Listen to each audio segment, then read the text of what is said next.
आपको भगवान ने 24 तीर्थंकरों ने उस जीव के रूप में यह विराजमान किया इस धरती पर कि आपको भगवान ने सिर्फ एक ही काम के लिए भेजा है कि हिंदुस्तान के जितने भी तीर्थ हैं उन सब का जीर्णोद्धार करने की जिम्मेदारी आप ही को सौंपी। अभी गुरुदेव में 2 दिन पहले गुरुदेव में गिरनार जी में था गुरुदेव, 5 दिन तक वहां रहा। 20 तारीख को निर्माण लाडू भगवान के पावन चरणों बड़ी मुश्किल से समर्पित हुआ। 5वीं टोक तक तो जा ही नहीं पाए, पहली टोक पर हुआ।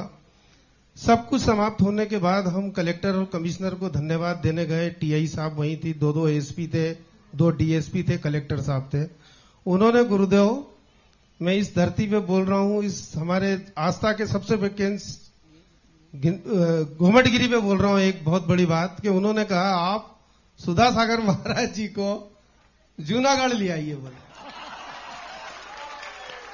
ये जितने भी यहाँ पे पंडे लोग हैं इन सबके साथ अगर कोई बात कर सकते हैं आपके साधु में तो एकमात्र साधु में। मैंने जैसे बोला, परिचय दिया, मैं इंदौर से हूं, वहां तो महाराज आ रहे हैं। तो उन्होंने क्या, आप ले आओ बंडी कारखाने वाले, ठीक है भैया अपन महाराज जी से बात करें।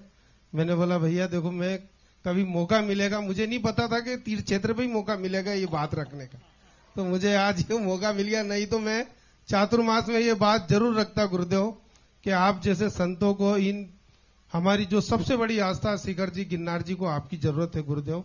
एक बार अगर आपके चरण कमल वहां स्थापित हो गए तो उन समस्याओं का समाधान होगा गुरुदेव। नमस्ते गुरुदेव। आपने स्मरण दिला दिया, क्योंकि वहां शासन प्रशासन को भी मालूम है। मैं वहां गया था लगभग 2004, शायद मत आगे पीछे हो सकता है, 4 में गया और मैंने उस समस्या का समाधान निकाल लिया था शासन से, प्रशासन से, और जिन पंडितों की तुम बात कर रहे हो उन पंडितों से भी। मैं कमंडल कुंड भी गया, 2 घंटे मीटिंग की, और मैं 5वीं टोक पर दर्शन करने नहीं गया, पंडित मुझे दर्शन करने ले गए। मैंने कहा कि मुझे दर्शन नहीं करना, आप दर्शन कराओगे। जैन दर्शन वो है जहां गाय और शेर एक घाट पर पानी पीते हैं। हम गाय हैं, तुम शेर हो, बोलो गाय को पानी पीने दो तो पीने दो, नहीं तो मैं तो बाहर हो जाता हूं। और वो खुद पंडित लोग हमें लेके गए, हमने वहां श्रीफल चढ़ाया, चरणों की शांति धारा की मैंने 20 से 25 मिनट तक निरंतर आबाद रूप से मेरी जो अनुष्ठान थे बिल्कुल निरावरण चरणों के लिए पूरा।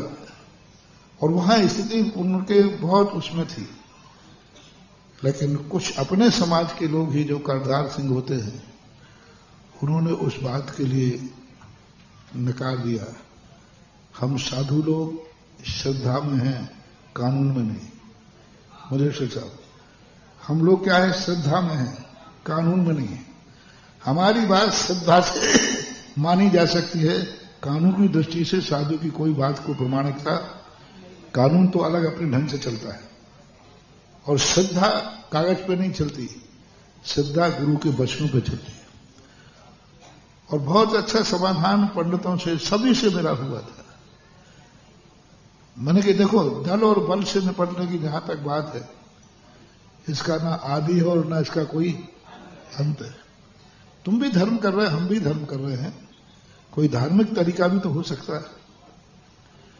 तो शायद वहां के लोगों को उस समय वहां पर पर्यटन मंत्री कोई भावना जी थी, भावना तिलकारी जी थी, वो जूनागढ़ से, वो सब कुछ चर्चा हुई। तो शायद उन लोगों को वो बात ध्यान में हो कि उस समय ऐसी स्थिति बन रही थी, महाराज आ जाए तो शायद अब भी बच जाए।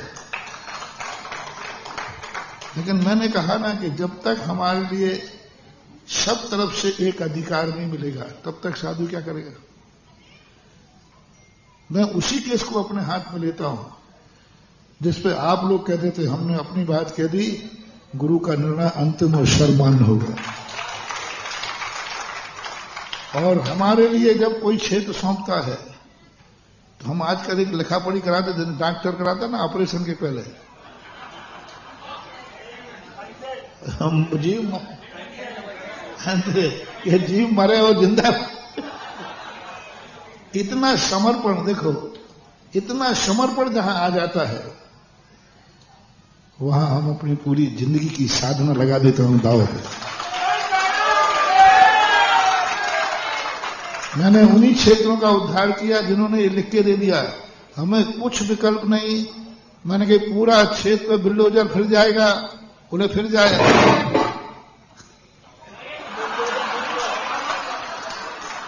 मैंने कहा भगवान को मैं उठा के ले जाऊंगा, बोले ले जाओ।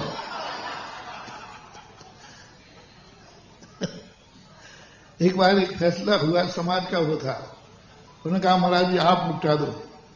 मैंने कहा पहले लिख के दो कि तुम लोगों को, दोनों पक्षों को, किसी को भी मैं तुरंत कहूंगा इसी समय तुम्हें ये गांव छोड़ के जाना, मैं संपत्ति सब यहीं छोड़ोगे, अंडरवियर और बनियान पे यहां से निकलोगे और पूरी जायदाद तुम्हारी जब्त की जाएगी। मेरे फैसले के बाद इतनी हिम्मत हो तो फैसला मेरे पास लाओ, नहीं तो अदालत जाओ। उन्होंने कहा महाराज जी क्या नहीं है कि लिख के देना, उनकी लिख के देना है। वकील को बुलवाया, लिखवाया स्टाम्प पे, वकील से लिखवाया कि महाराज जी यदि कहेंगे तो हम सब कुछ जायदाद छोड़ करके इस नगर से चले जाएंगे, जो फैसला होगा। मैंने कहा देखो हंसी मत समझना, हंसी हंसी साची हो जाएगी। बोले हो जाए, ना जाने दुनिया को तो श्री राम को तो कैकई ने निकाला था, हमें तो गुरु निकाल रहा है, हमारे अभाग्य। किसको निकालना था, एक समर्पण की भाषा थी। उन्होंने ये समर्पण दिखाया, हमारा मन हुआ जहां इतने समर्पित लोग हैं वहां तो मेरी जन्म जन्म की भी साधना लग जाए तो लग जाए। न किसी को निकाला है, न भगवान को उठा के ले जाना है, न बुलडोजर फेरना है, मां समर्पण की भाषा होती है। तो जहां समर्पण हो जाता है फिर हो सकता है पूरा भारत एक निर्णय होकर समर्पित हो जाए तो हर समस्या का समाधान भी हो सकता है।